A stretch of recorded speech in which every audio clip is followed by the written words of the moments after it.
Të nderuar teleshikues, përshëndetje, do të jemi bashkë në këtë edicion informativ. Ju njohim me zhvillimet e ditës.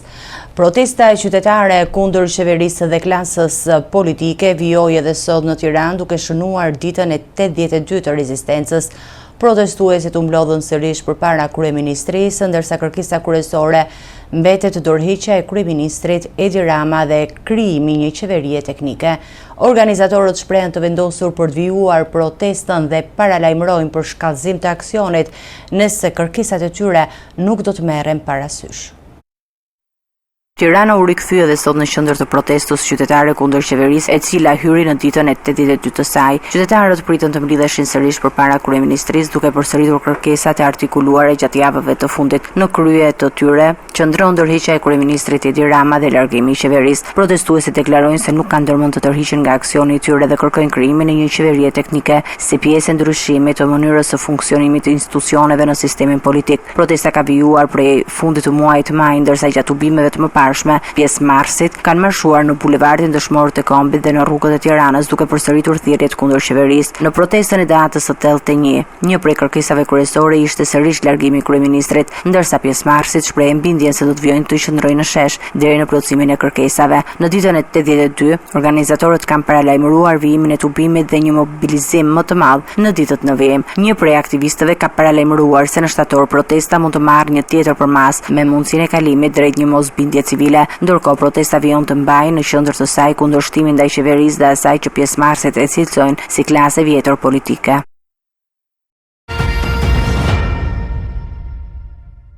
Mbledhja e Këshillit Bashkiak të Maliqit e thirrur për të diskutuar qëndrimin e bashkisë lidhur me reformën e re administrativo-territoriale, shoqëruar me tensione dhe është mbyllur pa marrë një vendim. Këshilltarët e Majt deklaruan se nuk do të vendonin për qëndrimin dhe që duhet i përcillej kuvendet, në fakt duke larguar më pas nga salla. Situata u tensionua edhe më tej kur një i moshuar hyri në mbledhje me shkop në dorë dhe pati debate me kryetarin e Këshillit Bashkiak. Tensionet në Këshillin Bashkiak të Maliqit, ku mbledhja e thirrur për të diskutuar reformën e re territoriale përfundoi pa u marrë vendimi i parashikuar. Në rendjen e ditës ishte përfshirë miratimi i qendrimit zyrtar të Këshillit Bashkiak për ndryshimet e propozuara me ndarjen administrativo-territoriale të vendit. Dokumenti pritet i përcillej kuvendit në kuadër të procesit të rishikimit të hartës së bashkive. Mbledhja ishte parashikuar të niste rreth orës së 10, por diskutimet u ndërpren pas qëndrimit të këshilltarëve të Majt, të cilët deklaruan se nuk do të merrin pjesë në vendimarrje për propozimin që duhet i dërgojë parlamentit. Përballë kësaj situate, kryetari i Këshillit Bashkiak vendosi të mbyllë mbledhjen, vendim që solli reagime nga këshilltarët e opozitës dhe qytetarët e pranishëm. Populli neve të jeni të sigurt, juve që i na dëgjoni dhe këta që po na ka qenë kundra bashkimit të Maliqit me Korçën. Kjo është, ja u garantoj, sepse unë jam këshilltar dhe në kryetar i këshillit e kam ndjekur hap pas hapi të gjitha dëgjesat. Ky është produkti që populli ka kërkuar të mos bashkohet Korça me Maliqin. Tani çfarë ndodh? Në kundërshtim me çdo ligj, kryetari i Këshillit thotë ta mbyllim mbledhjen duke dhënë një deklaracion që dëgjohet ju. Kjo është kriminuese për qytetarët e Maliqit. Më mirë që e bën kështu, që të gjithë qytetarët ti dëgjojnë dhe ti vlerësojnë për të vijora. Në këtë moment kemi marrë dëgjesat dhe komuniteti është shprehur 95-97% kundra bashkimit territorial. E dyta, në çdo martesë, fejes, krushtësi që kemi traditat ne këte nga Maliqi, ka një vajzë, ka dhe një djalë. Deri tani është pyetur Maliqi vetëm se ç'do të bëj. Po Korça nuk ka asnjë pronocim. A na duan ne ata të Korçës të vëmë ne vetë bëjmë këtë martesën? A do na shugurojë? A do na shuguroj Prifti, apo Hoxha do na japi bekimin, apo ajo gjendje civile është procedura ligjore për të vajtur. Ky këshill turpet i ka pa mas, nga turpi ka ardhur. Situata u përshkallëzua kur një qytetar i moshuar hyri në ambientet e sallës në një shkop në dorë. Ai kundërshtoi mbylljen e mbledhjes dhe u përfshi në një debat me kryetarin e Këshillit Bashkiak. Përplasja në Maliq vjen në një kohë kur reforma e re administrativo-territoriale ka hapur diskutime për disa bashki të vendit, veçanërisht në ato njësi vendore që rrezikojnë të shkrihen ose të bashkohen me bashki të tjera. Gazeta spanjolle El País i ka kushtuar një shkrim Edi Ramos duke u ndalur tek aktiviteti si artist dhe ekspozitat në galerinë ndërkombëtare. Në një intervistë të zhvilluar gjatë ekspozitës në Gjermani, Rama tregon marrëdhëniet mes artit dhe politikës, ndërsa rrëfen nga ana tjetër edhe disa prej reagimeve të figurave të njohura ndërkombëtare gjatë vizitave në zyrën e tij. Kryeministri i vendit Edi Rama është në fokusin e El País, këtë herë jo për aktivitetin politik, por për krijimtarinë e tij artistike. Gazeta spanjolle ka kushtuar një profil punës së kryeministrit shqiptar si artist, duke u ndalur te ekspozita e tij në Paris, New York dhe Berlin. Intervista është zhvilluar në muajin maj gjatë hapjes së ekspozitës së tij personale në Gjermani. Në bisedën me gazetën spanjolle, Rama tregon se arti për të është një mënyrë për të përballuar presionin e angazhimit politik. Arti është si një përpjekje për të mos u çmendur, sepse politika mund të jetë një çmenduri dhe rreziku për të budallepsur është i menjëhershëm kur merresh me politik. Ai thotë se krijimtaria i shërben edhe si një mënyrë për të çliruar nga ngarkesa e politikës, është një mënyrë për të detoksifikuar, për të holluar helmin e politikës. Megjithatë, Rama e konsideron politikën një fushë të rëndësishme për intelektualët dhe nuk e sheh artin si zëvendësim të saj. Politika ka shumë kuptim dhe është për të ardhur keq që e ka humbur. Është forma më e lartë e angazhimit dhe procesit intelektual. Sipas Ramës, ndryshimi përmes politikës është shumë më kompleks. Ai kërkon të punojë drejt për drejt me njerëzit dhe institucionet. Duhet të bësh që gjërat të ndodhin, jo me boj, as me piano, por me njerëz. Dhe kjo është shumë e vështirë, është një luftë për të sjellë ndryshim. Në intervistë, kryeministri ndalet edhe tek ndërthurja mes artit dhe politikës, duke konsideruar të dëmshme ndërhyrjen e politikës në botën e artit. Rama argumenton se arti nuk mund të marrë përsipër misione që i takojnë politikës. Sipas tij, krijimtaria artistike nuk ka për detyrë të ndalojë luftrat apo të japë zgjidhje politike, por të ndikojë në mënyrën se si njerëzit e perceptojnë realitetin. Qëllimi i artit nuk është të ndryshojë botën, ai duhet të ndryshojë këndvështrimin e njerëzve. Një pjesë tjetër e intervistës i kushtohet reagimeve të politikës të huaj që kanë nënvizuar zyrën e tij në kryeministri. Humuret janë të mbuluara me punimet e tij. Rama tregon se ka pasur reagime të ndryshme nga personalitete si John Kerry, Mark Rutte dhe Pedro Sánchez. Ai rrëfen edhe një episod në një prej politikanëve të cilët nuk ja zbulon emrin, i cili mbeti i habitur nga mënyra se si është dekoruar zyra. Më pyeti, ku është zyra juaj? I thash, kjo është zyra ime. Po këto çfarë janë? Këmbguli. Kur i shpjegoi se vizatimet në murin ishin krimet e tij, politikani reagoi me abi. Ju jeni një njeri i çuditshëm, Edi Rama. Mendova se ky ishte vendi ku kujdesem për fëmijët e punonjësve, kur nuk mund t'i çoj në çerdhe. Rama thotë se përgjigjja e tij ka qenë pa aq e pazakont. I vetë një fëmijë këtu jam unë. Kështu, El País e paraqet Ramën në një dimension tjetër, duke vënë në qendër të artikullit bashkëtesën mes politikës dhe artit në aktivitetin e kryeministrit shqiptar. Policia ka intensifikuar kërkimet për 2 personat e shpadhur në kërkim tashmë pas vrasjes së 20 vjeçarit turistit portugez në Ksamil. Kontrollet janë shtrirë në disa qytete, ndërsa pikat kufitare po monitorohen për të parandaluar largimin e tyre nga vendi. Në total 11 persona janë arrestuar për ngjarjen, ndërsa i dyshuari kryesor për goditjen me thikë është Sokrat Vata. Kërkimet për personat e dyshuar si të përfshirë në vrasjen e turistit portugez në Ksamil janë intensifikuar me forca të shumta policie që po kryejnë kontrolle në disa zona të vendit. Një prej personave që po kërkohet është Daniel Heurtenvent, i njohur edhe me mbiemrin Qana. Për 29 vjeçarit rëndon akuza për vrasjen me dashje të mbetur në tentativë. Sipas të dhënave të hetimit, 29 vjeçari me origjinë nga Kuksi dyshohet se ka qenë një prej personave të parë që është përfshirë në konflikt me turistin. Ai dyshohet se ka goditur 20 vjeçarin me grusht para se përplasja të përshkallëzohej dhe Sokrat Vata godiste viktimën me thikë. Policia dyshon se Heurtenvent mund të jetë larguar fillimisht drejt Kuksit dhe më pas të ketë tentuar të kalojë në Kosovë. Për këtë arsye, kontrollet janë shtuar edhe në pikat e kalimit kufitar. Në kërkim është padhur dhe Bekim Bulica, pronar i lokalit ku ndodhi ngjarja. Sipas autoriteteve, pas vrasjes ai është larguar nga vendi i ngjarjes dhe nuk e ka kallëzuar ngjarjen në organet përkatëse. Operacionet e policisë nuk janë kufizuar vetëm në jug të vendit. Kontrollet janë shtrirë edhe në Tiranë dhe në Vlorë, ndërsa strukturat policore po punojnë për lokalizimin dhe kapjen e 2 personave. Materialet hetimore për të dyshuarit janë referuar në prokurorin e Sarandës. Deri tani organi i akuzës nuk ka paraqitur në gjykatë kërkesën për caktimin e masës së sigurisë ndaj tij në kuadër të hetimit për ngjarjen që tronditi opinionin publik. Deri tani janë arrestuar 11 persona. Pjesa më e madhe e tyre dyshohet se kanë përgjegjësi për moskallëzimin e krimit. Ndërkohë, personi që dyshohet se i shkaktoi plagë fatale turistit është Sokrat Vata, 29 vjeçari, dyshohet se ka goditur viktimën 8 herë me thik. Në të kaluarën, Vata ka pasur probleme me drejtsinë në Mbretërinë e Bashkuar, ku sipas të dhënave të hetimit rezulton i dënuar për vepra që lidhen me trafikun e drogës, armbajtjen dhe drejtimin e rrezikshëm të automjetit. Policia vijon operacionet për kapjen e dytë të shpadhurve në kërkim, ndërsa hetimet po vazhdojnë për të dokumentuar rolin e secilit prej personave të përfshirë në konflikti që përfundoi në vrasjen e turistit. Gjykata e Sarandës ka pranuar kërkesën e prokurorisë për të lënë në burg 6 persona të akuzuar për goditjen e shefit të krimeve të qytetit.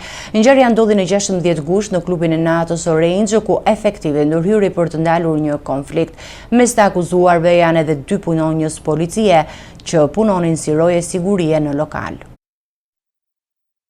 Gjykata e Sarandës ka vendosur masën arrest me burg për 6 personat e akuzuar për goditjen e shefit të krimeve të komisariatit të Sarandës, Mateo Bakalli. Vendimi është marrë gjatë mbrëmjes së të mërkurës pas kërkesës së prokurorisë së Sarandës, e cila ka ngritur ndaj të 6-ve akuzën e goditjeve për shkak të detyrës së kryer në bashkëpunim. Sipas prokurorisë, ngjarja ka ndodhur në orët e para të mëngjesit të 16 gushtit në ambientet e klubit të natës Orange. Shefi i krimeve Mateo Bakalli ka ndërhyrë për të ndalur një konflikt mes punonjësve të sigurisë lokalit dhe disa personave. Sipas organit akuzës, Bakalli është afruar në vend ngjarje dhe është identifikuar para të pranishmëve si shefi i krimeve të komisariatit të policisë Sarandë. Megjithatë, pavarësisht prezantimit të tij si efektiv policie, punonjësit e sigurisë dyshohet se kanë ushtruar dhunë edhe ndaj tij. Për këtë ngjarje, prokuroria ka kërkuar masën më të rëndë të sigurisë për personat e dyshuar. Kërkesa e prokurores Hava Memko është pranuar nga gjyqtari Shkëlzen Lica, i cili ka caktuar arrest me burg për 6 akuzuarit. Në mesin e të personave në hetim janë dhe 2 efektiv policie. Ata kishin njëkohësisht detyrën e rojeve të sigurisë në klubet e natës. Sipas prokurorisë, 2 efektivët nuk kanë përmbushur detyrimet për të njoftuar autoritetet për përplasjet e ndodhura në ambientet e lokalit, çka ka sjellë përfshirjen e tyre në procedim penal. Hetimet për ngjarjen vijojnë për të dokumentuar plotësisht rrethanat e konfliktit dhe përgjegjësitë individuale të secilit prej personave të akuzuar.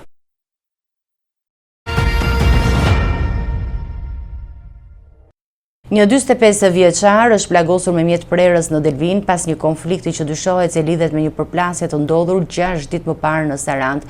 I plagosuri Xhike Hita është transportuar në spitalin e Sarandës dhe ndodhet jashtë rrezikut për jetën. Policia ka shoqëruar Lekan Tozon si të dyshuar për ngjarjen, ndërsa në komisariat janë shoqëruar edhe persona të tjerë të përfshirë në konflikt.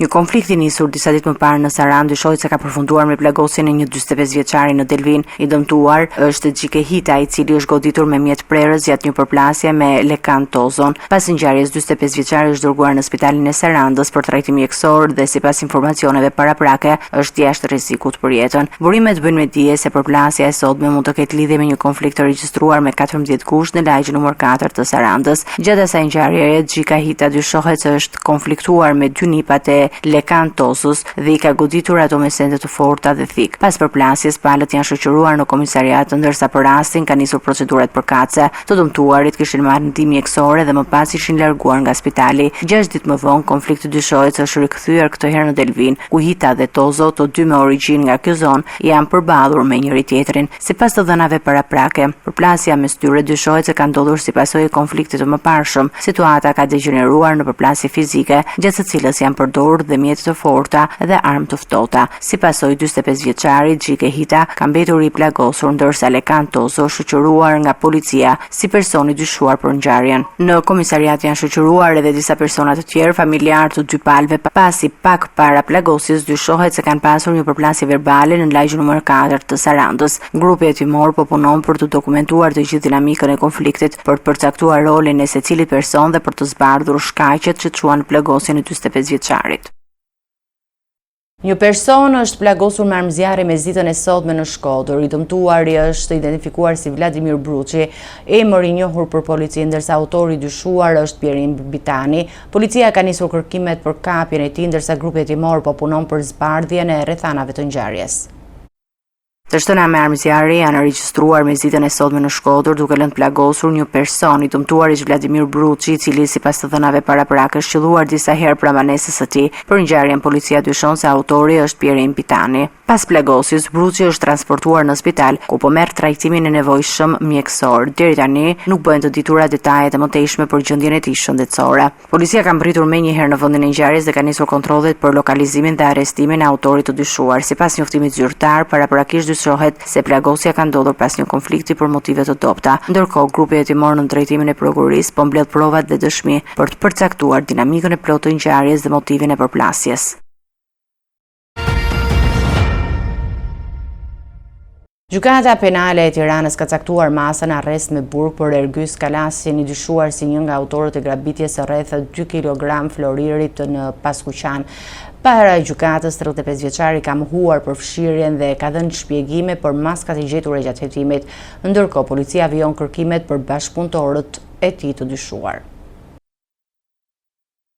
Ergjys Kalasi do të qëndrojë në burg gjatë hetimeve për grabitjen e argjenderisë në Paskuqan, ku me 5 gusht u morën në kërcënimin e armës rreth 2 kg floriri. 35 vjeçari arrestuar 2 ditë më parë në Qafthan, teksa dyshohet se po tentonte të largohej nga Shqipëria, ka mohuar para gjykatës çdo lidhje me ngjarjen. Kalasi ka dhënë edhe një shpjegim për maskat që janë gjetur nga policia gjatë hetimeve. Ai ka pretenduar se përdor maska për Halloween dhe më pas festimeve i hell, duke lënë të kuptohet se një prej maskave të sekuestruara mund të ketë qenë e tij, por jo e përdorur në grabitje. 35 vjeçari nuk ka pranuar të japë të dhëna për persona të tjerë të dyshuar që kanë marrë pjesë në grabitjen e 5 gushtit. Ky person vijon të jetë në kërkim nga policia. Hetimet u përforcuan pas gjetjes së disa provave materiale në një zonë të pyllëzuar në fshatin Zgafnur, një ditë pas grabitjes. Policia sekuestroi një armëzjarre automatike dhe një krër me fishek dhe një skafandër motorciklete të lyer gri. Në të njëjtën vend u gjetën dhe 2 maska silikone, një palë doreza dhe veshje të tjera, të cilat dyshohen se janë përdorur nga autorët gjatë kryerjes së grabitjes. Hetuesit kanë sekuestruar më pas edhe mjetën e dyshuar të përdorur në krim. Me 9 gusht në zonën e njohur si liçeni i Qinamit u gjet një motomjet që sipas policisë dyshohet se është përdorur nga autorët për realizimin e grabitjes. Të gjitha këto prova kanë ndihmuar hetuesit për identifikimin e njërit prej personave të dyshuar. Kalasi Orgjin Galaçi ishte identifikuar prej disa ditësh nga efektivët e komisariatit numër 5 dhe strukturat e policisë së Tiranës. Ai u arrestuai gjatë natës së të hënës në Qafthan tentativ për të larguar nga vendi. Ndërkohë, policia dhe prokuroria po vijojnë hetimet për të zbardhur të gjithë dinamikën e ngjarjes, përfshirë të personave të tjerë dhe për të lokalizuar bashkëpunëtorët që mbeten ende në kërkim. Situata e zjarreve në vend po përmirësohet, ndërsa pas 35 vatrave të raportuara gjatë 24 orëve të fundit, vetëm 5 vijojnë të jenë aktive dhe 3 të tjera janë në kontroll. Autoritetet thonë se aktualisht nuk ka rrezik për zonat e banuara. Në terren janë angazhuar qindra forca, 10 automjete, zjarr fikse dhe mjete të tjera. Situata e zjarreve në Shqipëri po shkon drejt përmirësimit pas disa ditësh me vatra të shumta në zona të ndryshme të vendit. Gjatë 24 orëve të fundit janë evidentuar 35 vatra zjarri, por pjesa më e madhe e tyre është neutralizuar. Aktualisht 5 vatra vijojnë të jenë aktiv, ndërsa 3 të tjera po monitorohen dhe mbahen në kontroll nga strukturat në terren. Autoritetet raportojnë se në asnjë prej zonave të prekura nuk paraqet rrezik për banesat dhe komunitetet. Për përballimin e situatës janë angazhuar 382 forca dhe 40 automjete zjarr fikse. Në operacione janë përfshirë edhe forcat e armatosura me 90 efektiv dhe 3 helikopterë të cilët po mbështesin ndërhyrjen në terrenet më të vështira. Në Dajt flakët janë drejt shuarjes, ndërsa situata në Prisk është stabilizuar dhe vatra është vënë në kontroll. Me intensitet të ulët vijon zjarri në lufaj të Mirditës, ndërsa përmirësim raportohet edhe në Turbun të Pukës. Në këtë zonë, megjithëse zjarret në Gjeqan dhe Gojan mbeten aktive, gjatë operacionit të ndërhyrjes është bërë edhe evakuimi një familje për të shmangur rrezikun për banesën e saj. Në tërbun janë angazhuar 40 efektiv dhe 2 helikopter për përballëmin e situatës dhe izolimin e vatrave. Ndërkohë, ndërhyrjet e shërbimeve zjarr fikse vijojnë edhe në gjorëm të sipërm, Tujnë të Re dhe Qaf Helmas, ku situata po monitorohet për të parandaluar përhapjen e flakëve. Në Gurlur, zjarri është shuar ndërsa zona vijon të mbahet nën kontroll për shkak të mundësisë së riaktivizimit. Autoritetet kanë bërë të ditur se kapacitetet operacionale do të qëndrojnë në terren dhe në gatishmëri me qëllim reagimin e menjëhershëm në rast të rishfaqjes së vatrave të zjarrit.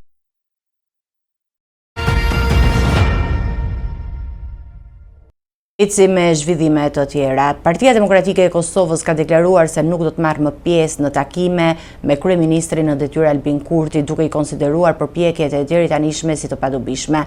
Sipas PDK-s, zgjedhja e ngërçit politik nis me konstituimin e kuvendit, ndërsa deputetja Besa Deliu ka përjashtuar mundësinë e një tjetër takimi me Kurtin.